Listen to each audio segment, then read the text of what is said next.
Playing with him is much different than not having him on the court. It's something that we got to figure out offensively.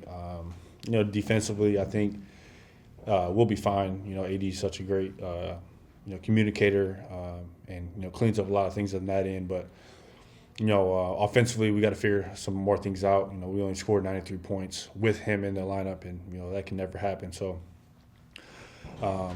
That's just the biggest thing right now for us, just adjusting to playing with him once again. In the second half, did you notice anything, Kuz, during those lulls offensively about why you guys were struggling to score in spots? Man, I think collectively for a little junctions of the game, we just didn't hit shots. I think we got the shots that we wanted. And some of them went in and out, some of them just didn't go in. And this league is a miss or make league at the end of the day. But I think our problems were more so, from a defensive standpoint.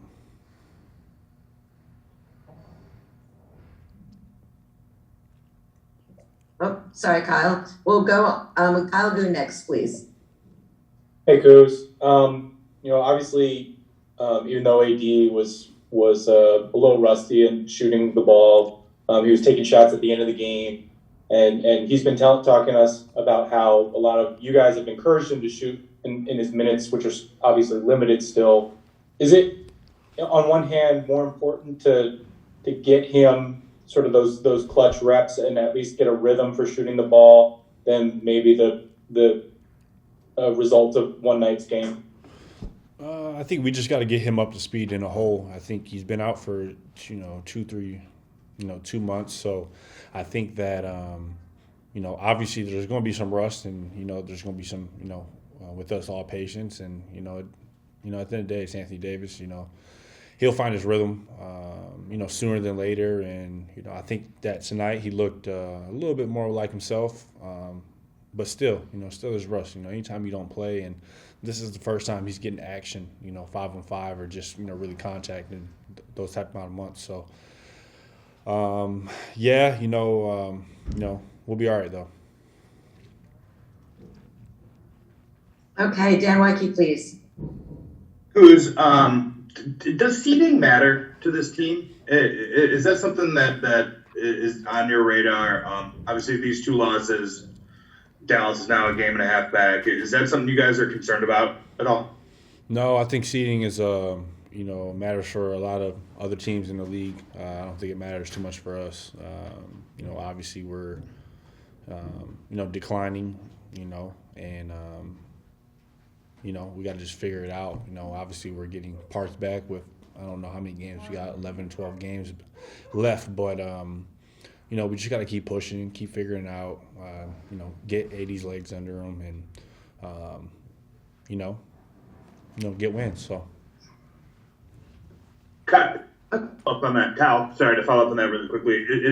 Is the confidence just from what you guys went through last year and sort of the idea that, you are getting these two big pieces back and that was such a big part of the reason for the last month? Is that why seeding doesn't matter?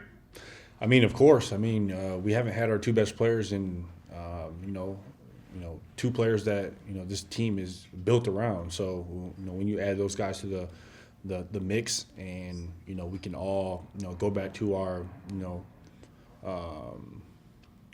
programmed role, I think we'll be all right, as you've seen in the first half of the season, what we did to teams. And, we'll get back there. We just got to get healthy. That's the most important thing. All right, we have time for one more. We'll go with, please. You guys addressed the depth of your team in the offseason, brought in some new pieces because the bench numbers weren't all that great last year. And with that, at one point, Talon took West minutes. At one point, Andre took Mark's minutes. Tonight, Mark took Trez's minutes. How much is that on the individual player to kind of accept that and stay within the group? And how much does the group have to kind of wrap their arms around a guy like Trez tonight and, keep him, connected even though they're not getting minutes? I mean, it sucks at the end of the day. You know, we're all competitors, and we all want to be out on the court for 48 minutes. You know, that's just how you are if you are a competitor. And if you don't want to, then, you know, I would never want a player on my team like that. So I think that, you know, it's all about sacrifice. You know, that's something that I really learned about last year. I think something that I struggled with last year and, you know, was hard on myself and down, you know, a little bit. But I had great teammates that, you know, stuck with me and, you know, I figured it out. So, you know, now's not the time to, you know, be harping on yourself. And, you know, if you don't play, you don't play. Just cheer on your teammate. We're trying to, you know, we're trying to win championships right now. And that's the window that we're in. And it's at all costs. You know, if you don't play, then you don't play.